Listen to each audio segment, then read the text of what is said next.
Praise the Lord. मसीह में मेरे प्यारे भाइयों और बहनों, मैं आपका दिल से स्वागत करती हूँ और धन्यवाद करती हूँ कि प्रभु के थ्रू आप इस चैनल के साथ जुड़े हुए हैं।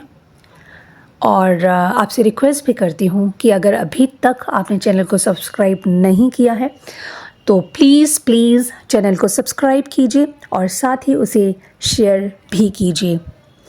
आइए आज का वचन देखते हैं। आज का वचन है दूसरा शमूएल उसका 10 अध्याय। आप इस चैप्टर को अच्छे से एक बार पढ़ लें। और ये शुरू करने से पहले एक कहानी मैं आपसे शेयर करना चाह रही हूँ। प्रियो, एक आदमी अपने दोस्त के साथ कहीं जा रहा था। वो रास्ता भटक गए और चलते चलते जंगल में पहुँच गए। वो बहुत थक गए थे और उन्हें बहुत प्यास भी लगी थी। आसपास देखा तो कोई नदी या तालाब नहीं था। थके होने पर वो एक पेड़ के नीचे बैठ गए और जैसे ही वो बैठे तो उनका ध्यान गया कि वहाँ एक एक बूंद पानी टपक रहा था। वे प्यासे तो थे ही और थके हुए भी थे। उन्होंने सोचा कि आराम भी कर लेते हैं, तब तक पानी की बूंदें इकट्ठा हो जाएंगी और उसे पीकर हम आगे बढ़ जाएंगे। ये सोचकर उन्होंने एक प्याला रख दिया और उसमें पानी की बूंदें इकट्ठा होने लगी। जब प्याला भरने पर ही था तो कहीं से एक कबूतर उड़ते हुए आया और अपने चोंच से उस प्याले को गिरा दिया, जिससे पानी बह गया।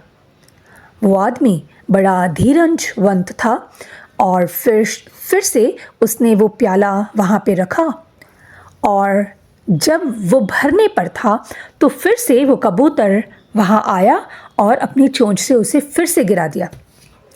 अब आदमी को बड़ा अजीब लगा और उसे थोड़ा सा गुस्सा भी आया, पर उसने फिर से वो प्याला वहाँ रख दिया। लेकिन अब क्या, तीसरी बार फिर से उस कबूतर ने उस प्याले को गिरा दिया।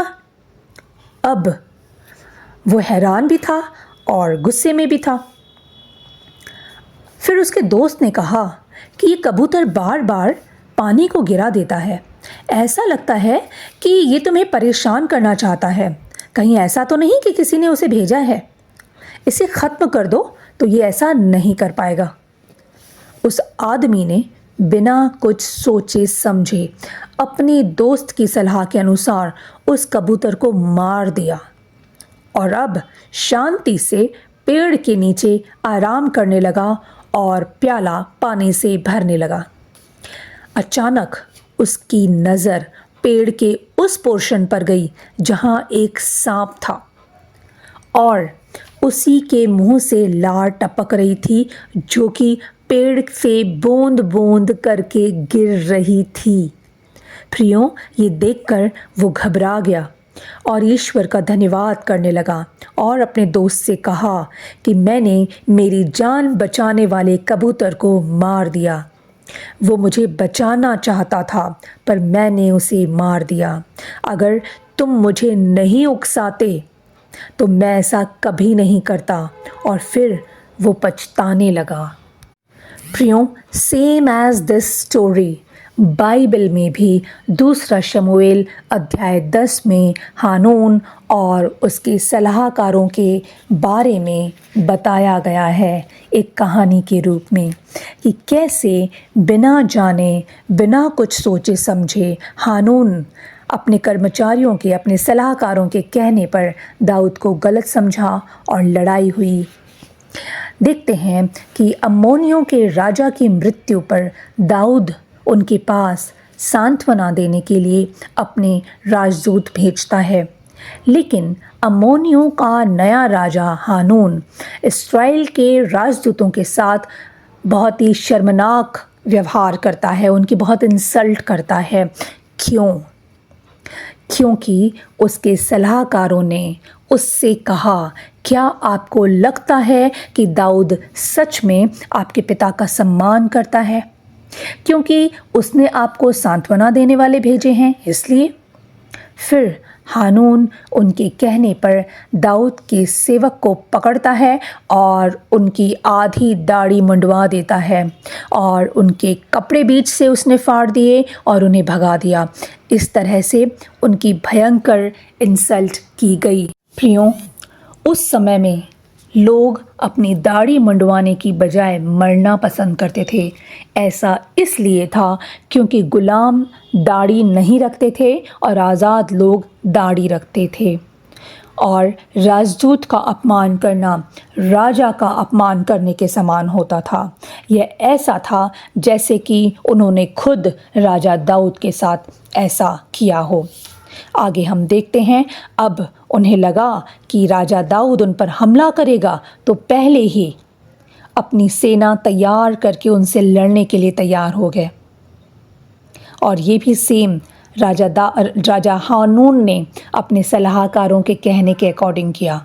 आगे देखते हैं कि राजा दाऊद की जीत हुई और हानून और उसके जो भी लोग थे वो सब हार गए। प्रियों, इस कहानी से हमें ये सीख मिलती है कि कभी भी किसी और के कहने पर जल्दबाजी नहीं करनी चाहिए। अगर हानून अपने लोगों की सलाह पर विचार करता और पहले देखता और दाऊद के राजदूतों से मिलता तो पिक्चर कुछ और होती। लड़ाई भी नहीं होती बल्कि राजा दाऊद के साथ रिश्ता भी अच्छा होता। कई बार हम भी बिना सोचे समझे किसी के कहने पर जल्दबाजी में डिसीशंस लेते हैं और पछताना पड़ता है।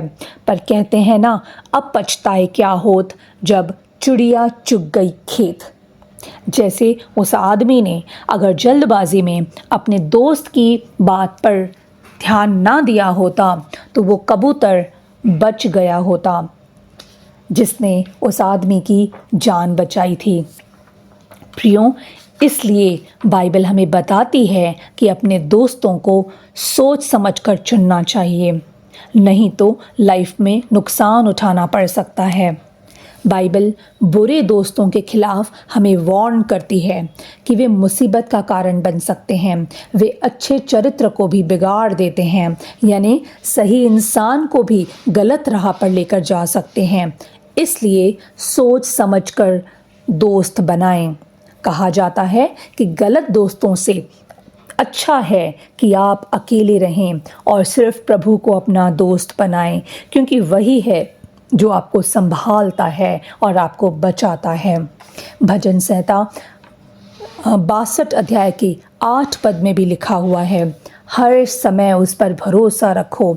हे लोगों, उससे अपने अपने मन की बातें खोल कर कहो, परमेश्वर हमारा शरण स्थान है।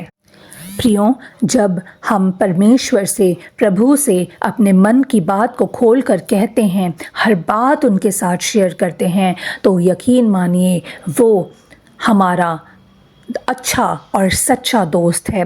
वो हमारा रखवाला है, हमारा अच्छा चरवाहा है। वो हमें सही रास्ते पे लेके चलने वाला परमेश्वर है। वो कभी भी हमें गलत रास्ता नहीं दिखाता।